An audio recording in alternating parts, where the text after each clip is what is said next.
會冷爭氣，人生如低到就貼地，轉角有轉機，轉賬也在瞬間，遇着了收飛，留下會是我的知己，就是傷悲，襯托歡喜，就是酸苦澀，亦要細味，就是分開，叫我想起，路上有你很美，苦心着甜美，苦心着甜美。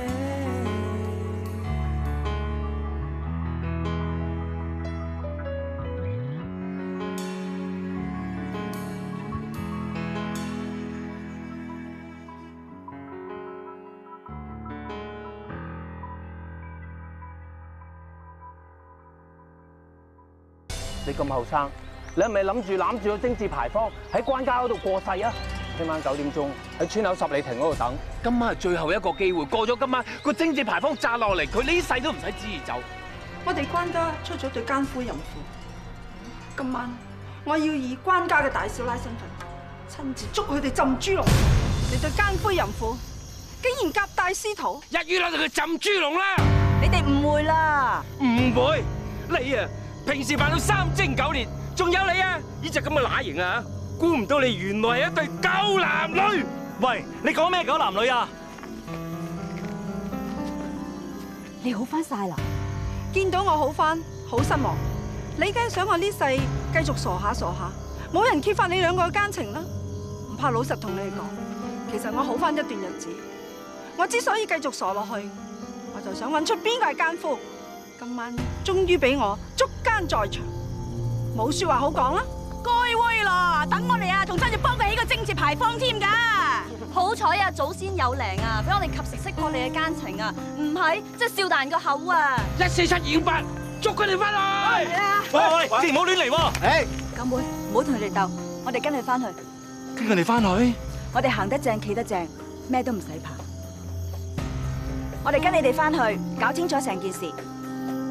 你20蚊嚟嘅，你都有。原來你真係喺度啊，師傅。咪細路你翻去讀書啦，你唔啱我嘅。好啊，我係利是妹啊。做乜嘢啊？你醒下啦，孫孫阿姨佢出咗事啊。親家奶奶，雙春發人係點？你一清二楚㗎，我求下你，你幫雙春講翻幾句公道説話啦。奶奶啊，呢件事關乎關家嘅聲譽，唔好心軟啊。親家老爺，呢啲事一時好難搞得清楚嘅，不如聽日去咗祠堂再講啦，好嘛？關老太，永正，天哥，楠楠，你哋捉錯人啦！要同雙春私奔嗰個係我，唔係九妹啊！你知唔知你自己講緊乜啊？通姦罪唔可以亂認㗎，要浸豬籠㗎。個奸夫係我啊，唔關九妹事啊！師傅佢頭先飲醉酒，突然之間聽到雙雙阿姨同埋九妹叔叔出咗事，一時之間激動得滯，發瘋亂咁講㗎咋，你千祈唔好信佢啊！師傅啊，你傻咗咩？你有冇聽清楚㗎？要浸豬籠會死人㗎！我好明白你而家嘅心情，今次事關重大，除咗佢哋冇奸情之外，仲好有可能同你三師叔當年嘅死有關。你要體諒男呢個苦衷啊！楠，你醒翻晒啦！李氏妹啊，佢飲咗好多酒啊，同佢入去飲翻啲解酒茶，等佢酒氣走晒先翻去啦。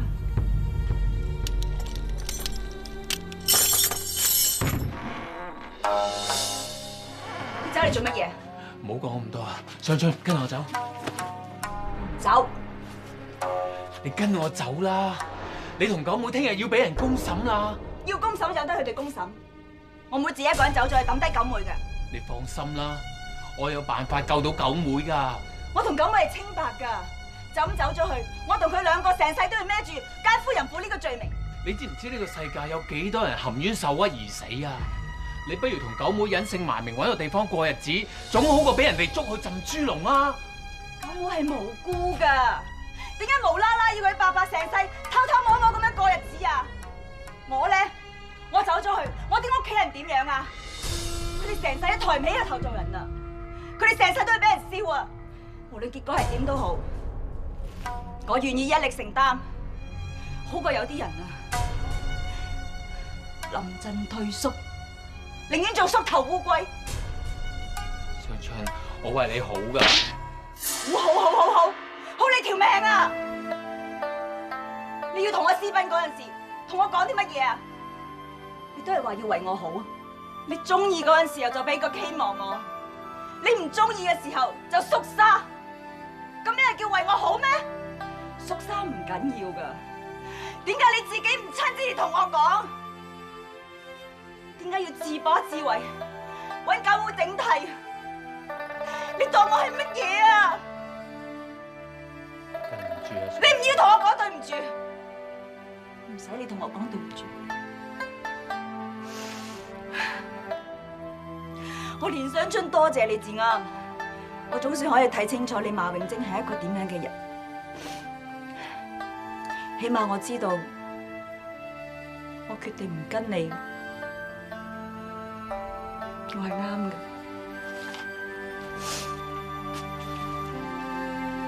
你快啲死出去同我鎖嗰道門啊！唔好再連累我俾人指控多一條罪。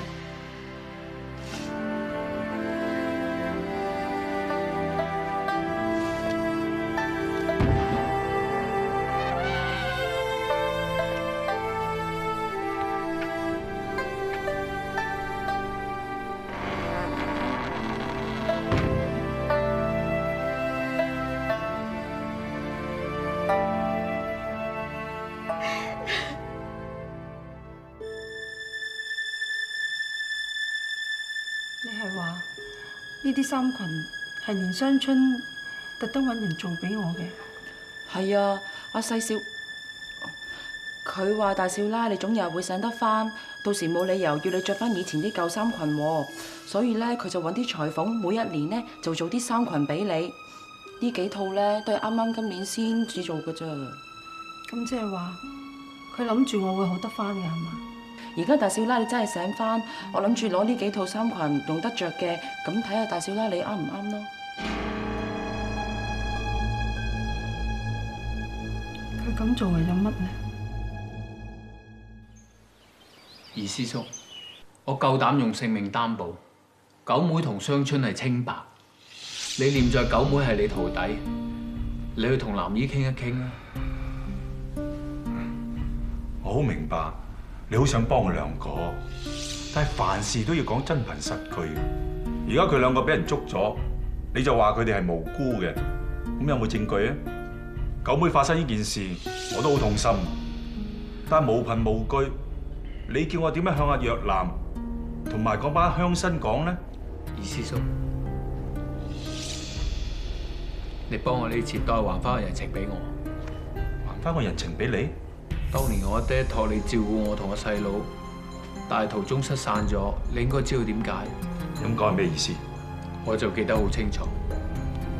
當年二師叔帶埋我同細佬去見阿爹最後一面，途中遇到官兵捉亂，你為咗你自己嘅安全，抌低我哋兩兄弟唔理自己走咗，跟住我哋就俾怪招帶咗。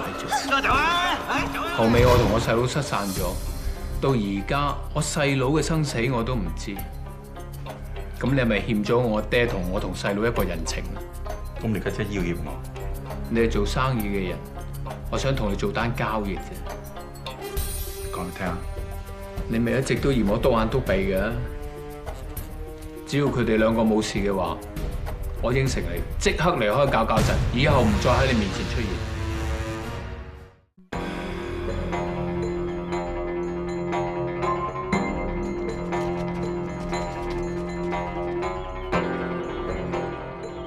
奸夫淫婦仲唔跪低？我哋都未定罪，點解要跪啊？哎呀，你對狗男女人不知廉恥啊！真係，大家唔好聽佢亂講啊！雙春同九妹係清白㗎，佢哋唔係奸夫淫婦嚟㗎，佢哋根本冇可能有奸情。佢哋係冤枉㗎！你兩個一再喺度隨便包庇我，趕你出嚟！唉，各位鄉親父老，今日我哋要審理嘅係關家媳婦連雙春涉嫌同梁九妹通姦一案。你哋代表關家指控佢哋通姦，有冇證據啊？講有，好簡單啫。我哋琴晚咧接到阿大嫂通知，就懷疑連雙春同阿梁九妹咧兩個有奸情，相約私奔。跟住咧，我叫齊大家趕去村口十里亭。哇！真係俾我哋見到一個孤男寡女喺度拉拉扯扯，意入入啊，仲孭埋包袱，分明係準備私奔啦！嗱，呢兩張火車飛咧就喺梁九妹身上搜出嚟嘅，咁啊足以證明呢對奸夫淫婦咧擺到明就準備私奔啦。你哋話我哋準備私奔，咁點解當時淨係得九妹孭住個包袱，而我身邊就咩行李都冇啊？你哋根本就冇證據證明我同佢係準備一齊私奔。哎呀，你仲喺度狡辯？阿大嫂，你最清楚呢個賤人嘅所作所為㗎，麻煩你出嚟講俾大家聽。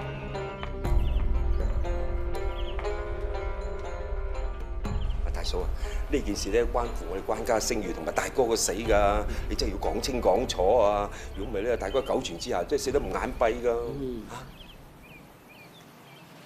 連雙春早喺10年前加入我哋關家嗰晚，我見到佢同奸夫幽會，係我親眼見到嘅。喺房門口，我見到同個男人喺度拉拉扯扯。之後我就想衝入去質問佢，問個奸夫到底係邊個？點知入到去就見到個趙星不省人事。當時我好激動，即時就想殺咗個賤人，點知同佢糾纏間，我就冚親個頭。就係咁樣，我傻下傻下就傻咗10年。而家諗翻轉頭，嗰個奸夫好明顯就係梁九妹。連雙春，你仲有咩解釋啊？冇錯，成婚當晚喺我房門口出現過嗰個男人，的確係九妹。但係成件事唔係你想象中咁㗎。你走嚟呢度做咩啊？雙春啊，你嫁俾呢個男人咧，你冇幸福㗎。你跟我走吧啦。唔得㗎，我唔走得㗎。我走咗，阿爸同二娘點樣啊？我哋爭人個不倒債，如果冇錢還嘅話，大二都會逼死我阿爸㗎。雙春啊，唔使講啦。如果天意注定我係做寡婦嘅話，我會認命。你個好意我心領啦，你翻去啦。唔係啦，雙春。走啦！雙春，唔係啦。九妹係因為唔忍心睇住我賣身嫁入關家，所以嗰晚佢先至偷偷地嚟，係想勸我走。但係最終我都拒絕咗佢。我哋係清白㗎。哇！你講嘢啊！咁我大哥無端端暴斃喎，你點解釋啊？嚇，幫唔係啊，大哥撞破你奸情咩？睇怕咧唔係俾佢激死咧，都俾佢哋害死㗎啦！你唔好亂講啊！我哋係清白㗎，關老闆嘅死絕對唔關我哋事。呢個女人咧就係趁住你冚親個頭傻咗，佢唔單止霸咗喜相逢喎，仲安排咗個奸夫入去做大廚喎，咁啊遲早食咗呢間酒家嘅啫。千祈唔好放過佢哋啊！如果唔係啊，對唔住大哥㗎。你點解要咁做啊？真正想謀住喜相逢嘅係佢哋兩兄弟，你唔好聽佢哋亂講啊！大姐，我問你啦，你有冇親眼睇住我害死你老公啊？如果我哋係有奸情嘅話，咁多年嚟啊，我哋可以攞晒關家啲錢遠走高飛，點解要等到今時今日先至嚟私奔啊？你方你唔係趁住阿大嫂啊傻咗，阿大伯娘啊幾廿歲，咁你遲早啊嫁俾阿梁九妹㗎啦嘛，到時咪食埋喜相逢咯。梗係打死都唔走啦，係嘛？你亂噏！點知啊，發生咗貞節牌坊嘅事件啊，打爛咗佢哋嘅如意算盤啊，所以兩個咧就決定私奔係嘛？根本就冇咁嘅事，你哋唔好含血噴人。而家連雙春同梁九妹咧就通姦在前，私奔在後，人證物證俱在。阿鎮長、所長啊，同埋各位鄉親父老，唔該你哋還我哋關家一個公道。各位鄉親父老。我同雙春真係冇私通，冇錯，我真係中意雙春，但係佢從來都冇中意過我。佢冇喜歡過你，又會同你私奔？今次只不過係我一廂情願要帶佢走，佢嚟係拒絕我，唔係私奔。如果佢真係走嘅話，點解一件行李都冇啊？所以雙春根本就係清白嘅。雖然我係中意雙春，但我咁講，我對住天地良心講一句說話，我哋一直以嚟都係以禮相待，絕對冇做過一啲不軌嘅行為。我想問大家一句，唔通我一個人都係有錯嘅咩？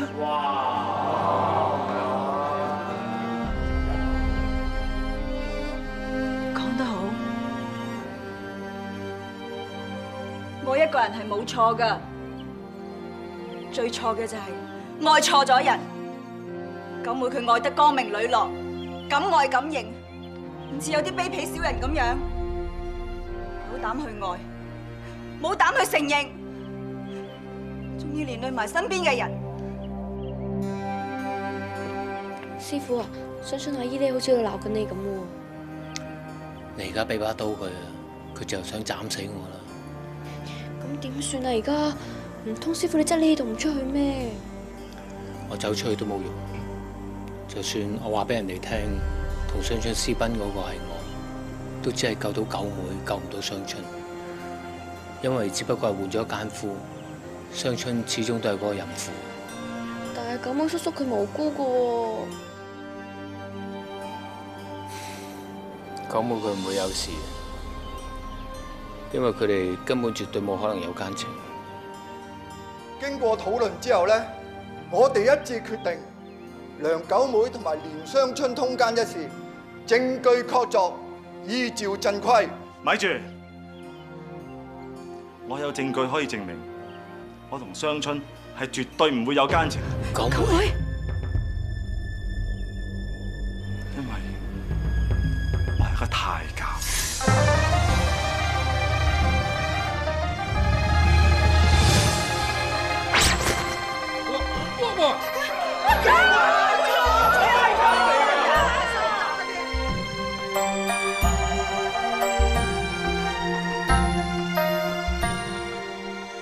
難得小師妹你個病好返，本來應該值得高興先至係，但係真係估唔到，又會發生啲咁嘅事嘅。我寧願一直咁樣傻落去，咁樣大家會好過啲，開心啲。呢10年嚟，連雙春一直留喺關家照顧我同奶奶，我好應該感激佢至係。但係佢同梁九妹有奸情，仲要私奔，呢個係事實。仲有啊，趙星嘅死，我諗同佢哋都有關聯。坦白講，我真係唔想見到佢哋浸豬籠。但係如果唔係咁做嘅，唔通放過佢哋咩？小師妹啊，你個病啱啱好返，唔好咁傷神。如果你信得我過嘅，你呢件事交俾我，我幫你解決啦。唔係啩？佢兩個都唔使浸豬籠。係咯。恕任某多事啦，我真係怕你哋冇足夠嘅證據捉佢哋浸豬籠喎。但係依家人證物證俱在㗎啦嘛，咁都叫冇證據嚇？係，你哋喺十里亭嗰度攔截到佢，但佢哋兩個根本冇上到火車啊！連雙春身邊亦都冇任何嘅行李啊！咁你哋點可以話佢哋兩個私奔啫？但係梁九妹係當眾承認咗，佢對連雙春係有非分之想㗎喎。窈窕淑女，君子好逑。如果個男人心裏頭中意一個人都係有罪嘅話，咁我睇嚟搞搞震咧，真係好多人要俾你捉去浸豬籠都得啦。梁九妹而且係一個太監嚟，不能人道嘅，你點可以話佢同我連雙春係通姦呢？但係我大佬當年係寫得不明不白，冇理由就咁咪算數噶嘛。係咯，我三世喺趙星嘅死，其實我都好難過。不過都相隔咗咁多年，都冇乜辦法可以查出死因。咁你哋點可以話佢哋兩個有殺人嘅嫌疑呢？總括嚟講，殺人、通姦、私奔呢3個罪都唔成立嘅。嗱，鎮長，如果你夾硬捉佢哋浸豬籠，我覺得於理不合喎。任老闆，你嘅意思係？你哋都係低調處理比較恰當啲。成件事咧，我哋搞震嘅事嘅，咁有乜理由啊？俾啲外人喺度説三道四嘅，係咪啊？係，我任某的而且確係外人，真係唔應該多管閒事嘅。唉，睇嚟我真係要離開搞震，翻返去南洋享下清福。任老闆係我哋搞震嘅搞者，貢獻良多，又點算係外人啊？係咯，任老闆係見多識廣，剛才呢番説話真係當頭棒喝，發人心醒啊！你兩個唔識嘢，講少句啦。任老闆你大可以放心，呢一件事我哋會審慎處理，一定唔會招人話嘅嚇。咩話？佢哋要將我同我雙春逐出搞搞震？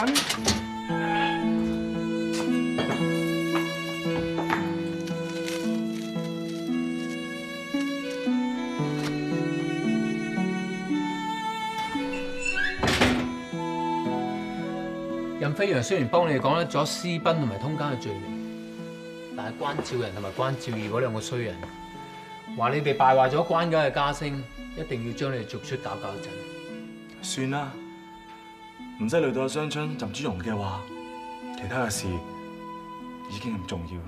因為最衰都係我，如果唔係我慫恿你帶雙春走，你哋就唔會搞成咁。晶哥，你冇咁講啦，呢啲全部都係我自己決定，根本就唔關你事。但係我冇諗過你會，我真係冇辦法去原諒我自己啊！只要阿雙春冇事，我已經心滿意足。講咩啊？點解你淨係識得為人哋去諗，你唔會為自己去諗下嘅？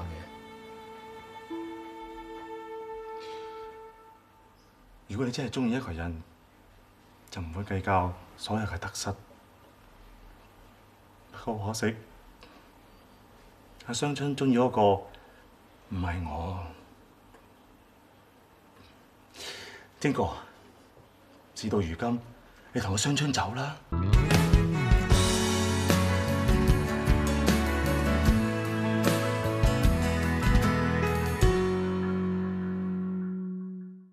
我睇得出，雙春中意嗰個其實係你。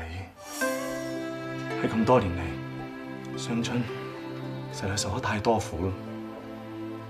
我真係好希望可以見到佢過啲幸福嘅生活，揾到一個真真正正嘅男人。而呢一個男人就係你。我根本冇資格去愛雙春。你知唔知道喺你哋公審嗰陣，我匿埋咗，我根本就冇勇氣去出嚟承擔呢個責任，去為你哋講一句說話。我只係一個懦夫，你根本就係一個聰明人。你明知道，就算你出嚟，根本就無補於事，而且仲有可能令到佢哋口中所講嘅奸情變成事實。到時阿雙春就更加水洗都唔清。我想象得到。當時你見到自己心愛嘅人，受緊罪嘅時候，而你又出唔到聲，我相信你係比其他嘅人更加難受，更加痛苦。咁會啊？晶哥，應承我，唔好講咁多啦，你同雙春走啦。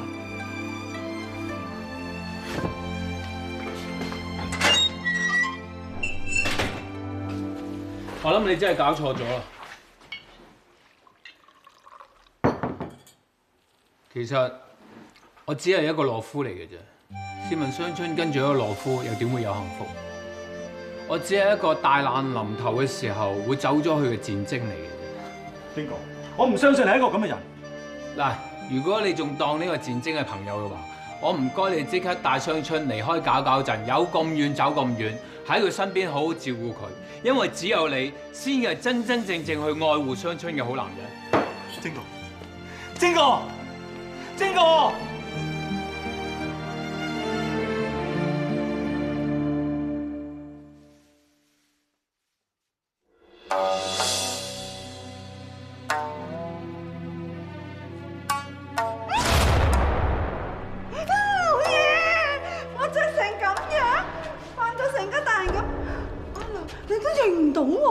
你話你頭先係扮㗎？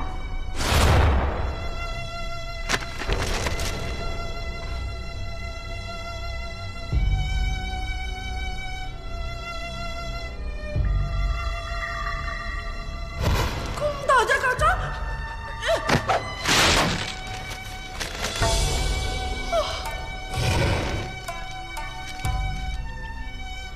大嫂啊，呢個女人咧就趁住你冚親個頭傻咗，佢唔單止霸咗喜相逢喎，仲安排咗個奸夫入去做大廚喎，咁啊遲早食咗呢間酒家嘅啫。如果我哋係有奸情嘅話，咁多年嚟啊，我哋可以攞晒關家啲錢遠走高飛，點解要等到今時今日先至嚟私奔啊？大少奶，派出所嘅人嚟咗啊，話要阿細少奶出陣啊！大少奶，你要唔要出去睇下？佢哋要走就走啦，唔關我事。呢個賤人做出啲咁嘅事，喂，咁都唔使浸豬籠，就咁趕出搞震就算啦，便宜咗佢啦。哎呀，算啦，咪當幫我哋大哥積翻陰德咯。奶奶，我喺走之前，可唔可以同你講幾句説話？你有咩資格同佢講嘢嘅做嚇？啊，你算斗膽啊！你知唔知啊？講得佢嫌你影傷我哋關家。扯！嗱，有咩到啊？大伯娘啊，大伯娘你扯啊！我係叫你4個扯啊，唔使喺度搞事搞棍啊！大伯娘，我哋同一個太公生嘅喎。係啊，大哥，扯啊！你睇下佢樣啊！得。走時冇做啊，揾個投訴佬拏你走添啊！雙春，奶奶，雙春對你唔住，你冇對我唔住。我有啊。苦心自問，當年因為要幫我爸還賭債，我迫於無奈嫁入嚟關家。我當時好唔甘心，但係我明白，既然天意安排我嫁入嚟，我都冇其他選擇。我唔可以怨天尤人，我只可以克盡苦道，盡自己所能，做好我呢一個關家媳婦嘅角色。雙春，你做得好好。咁多年嚟，我唔敢講我冇做錯事，但係我苦心自問，我絕對冇做過半點對唔住關家嘅事。當然，我間中有時候都會幻想過，有朝一日我可能重獲自由，有機會行返自己嘅路。雙春，你咁後生，我哋關家冇理由要你守一世寡嘅。但係到咗而家，我真係離開呢度，我先發覺呢度已經係成為我屋企，我嘅家。我唔捨得奶奶你，我唔捨得若男、阿銀，甚至乎喜相逢每一個人，因為咁多年嚟裏邊，我哋對大家嘅付出咗嘅都係真正嘅感情。奶奶，我連雙春甘心甘誓，只係得你一位奶奶。雙春巴下唔可以再留喺度侍奉你，請奶奶你原諒我。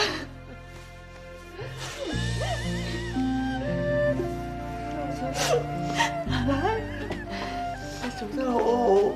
我雖然係老眼昏花，但係你個為人係點，我睇得好清楚。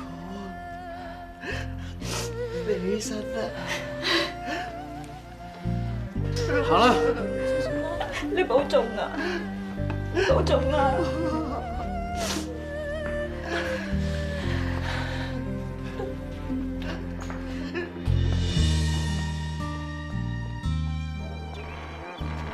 連雙春，咪行住。若男，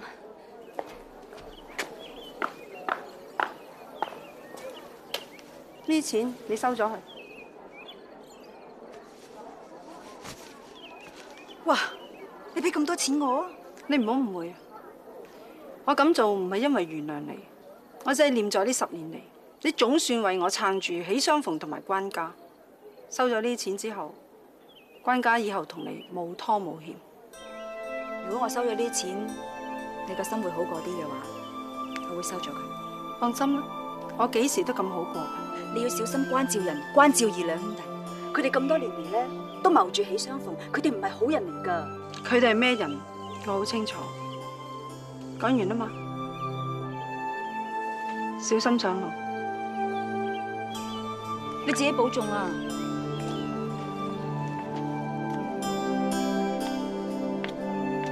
嚇！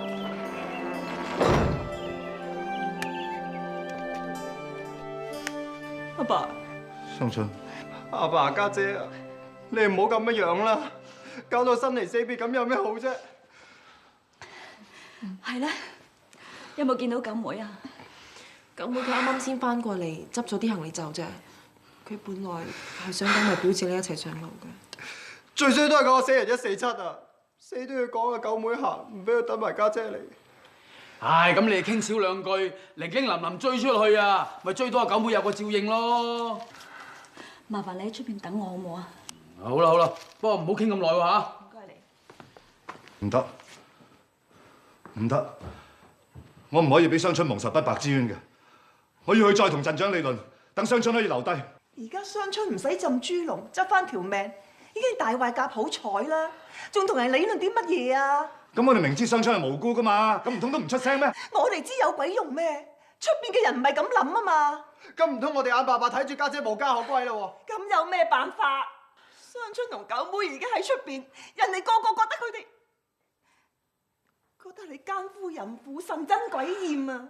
如果你夾硬留佢哋喺度，唔單止引起公憤，隨時連 number one 都會影響嘅。咁你咪想成家人一齊攬住衰，一齊瞓街啊？雙春，我唔係一個無情無義嘅人，但事實始終係事實。我希望你唔好怪我。我明白嘅，唔好咁啦，冇理由我一個人有事，要全家人受苦噶嘛，係咪？嚟，月亮，阿爸，月亮，你哋嘅養育之恩，相信有機會先再報答你哋啦。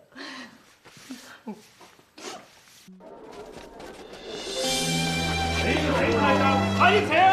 搞盡啲男人啊，俾你認衰晒啊！攬屎夾我啊！快啲扯啊！喂，九公公，你幫手行快少少得唔得啊？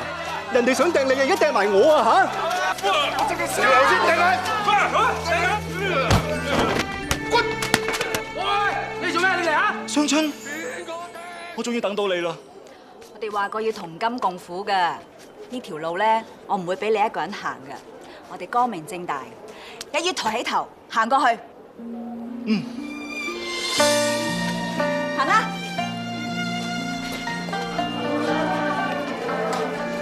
唔使理佢哋㗎，就當佢哋歡送我哋出陣。師傅，你真係唔去睇下雙春阿姨啊？我仲邊有面見佢啊？嗰日我一時衝動話要同佢私奔。跟住匿埋唔見人，後尾仲縮沙走咗去。佢而家見到我啊，而家拿把刀斬死我啦！師傅，你邊有匿埋喎？根本就係你叫任飛揚出面，佢哋兩個先唔使浸豬籠啫嘛。係我對佢同九妹唔住，我去求任飛揚，都係因為我出於內疚，想做翻啲嘢補償啫。唉。總之公審嗰日我冇企到出嚟，我依家做咩都冇用咯。咁驚浸豬籠都係人之常情啫，更何況如果俾大家知道雙春阿姨同一個真正嘅男人私奔啊，就水洗都唔清都有啦。如果雙春阿姨知道師傅你有苦衷，佢一定會原諒你㗎。唉，算把啦，只要佢哋而家唔使死，我已經好心滿意足㗎啦。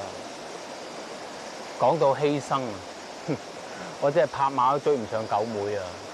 佢為咗雙春，可以連尊嚴都唔要，喺搞震嘅人面前話俾人聽自己係太監。講真啦，呢一啲就係真正嘅偉大啦。九妹，你係全世界最好嘅男人，冇人可以睇小你，你都唔好睇小自己。雙春，你係世界上最惡死嘅女人。你要學識溫柔啊，唔係冇男人中意你噶啦。我會記住豉油碟嘅故事，我信我哋會有緣再見噶。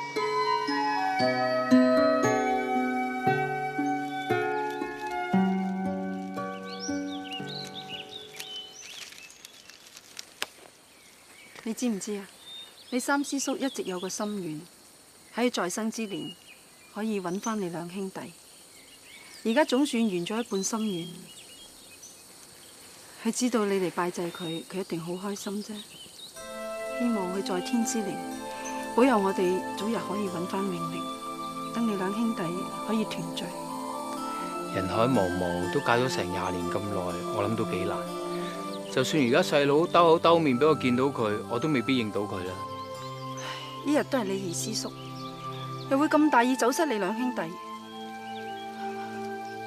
咁又好難怪佢嘅。當時兵荒馬亂，好難照顧噶。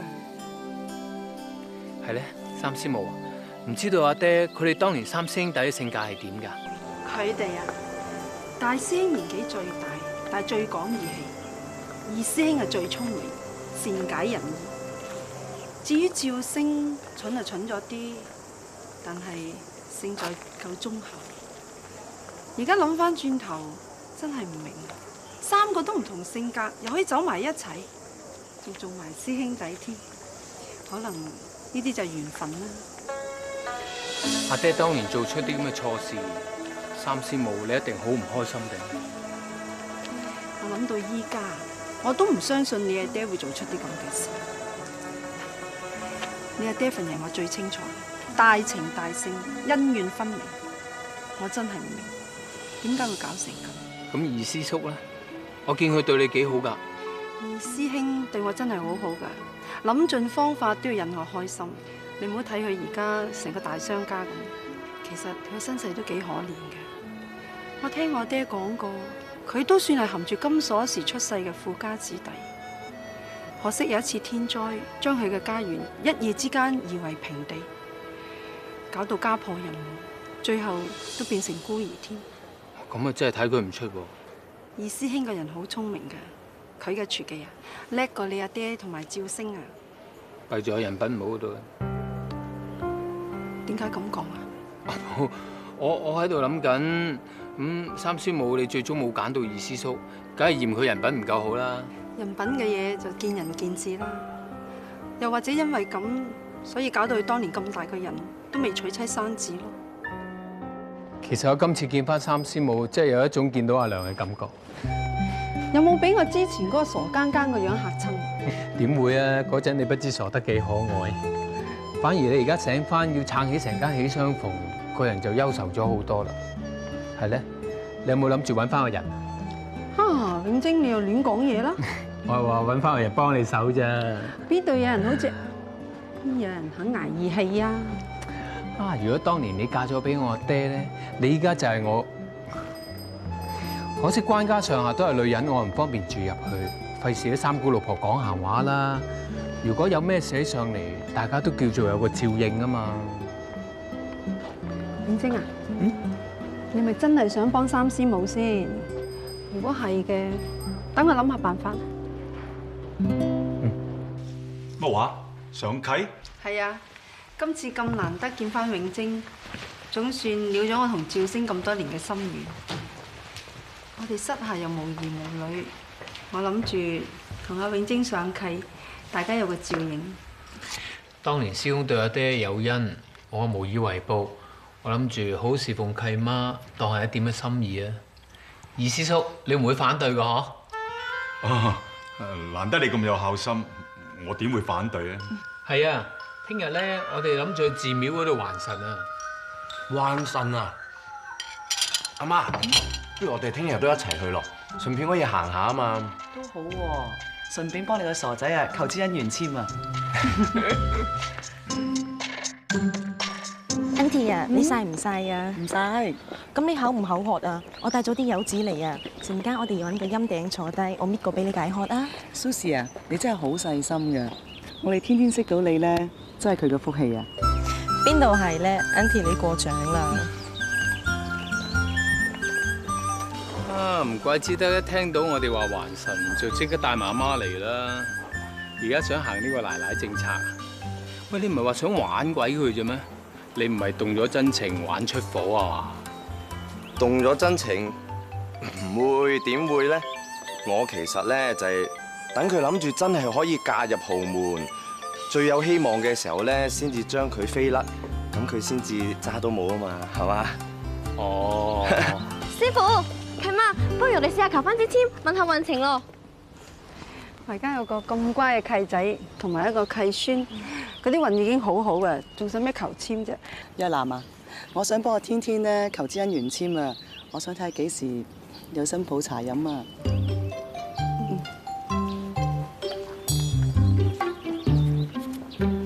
呢位太太係咪想幫定堂問下姻緣咁？係啊，我想睇下我仔咧幾時紅面升動啊！請恕老夫直言啦，照呢支簽嘅卦象嚟睇咧，你哋兩位似乎唔係親生母子咁。好犀利喎你，咁都俾你計到出嚟啊！哇，真係厲害啊！聖天啊，乜你同 Auntie 嚇親大家添。係啊，其實阿天天咧係有飛人同佢前妻所生嘅。唔怪之你咁後生啦，原來聖天唔係你親生嘅。係啊，雖然係咁咋，但阿媽由細到大咧都當我親生仔一樣，直頭錫到我窿啊！我淨縱壞你啦。任太，其實件事係點㗎？嗰陣時識到飛揚咧，全靠呢個寶貝仔咋。唔該你啦，唔該俾我哋上船啦。冇船飛嘅船飛賣晒啦。我有錢嘅咧，有錢都買唔到㗎啦。可以買埋蘇蝦嗰張船飛㗎。冇辦法啦，冇船飛啦，你走啦，你走。有錢都冇咗，冇晒票。最後咧，要我爹哋出面同佢兩仔一齊上船，然後離開中國咯。我記得契媽講過，任飛揚當年拜師學藝咁多年都未曾結過婚。咁佢身邊點解忽然之間會有個2歲大嘅蘇蝦咧？係，可能根本就係佢講大話，係佢自己執個蘇蝦翻嚟咧。當時兵荒馬亂啊，佢自己都顧唔掂啦，點會去執個蘇蝦陀手攆腳先得㗎？咁可能佢好心啩？佢好心，當年就唔會抌低我同細佬唔理，自己走咗去啦。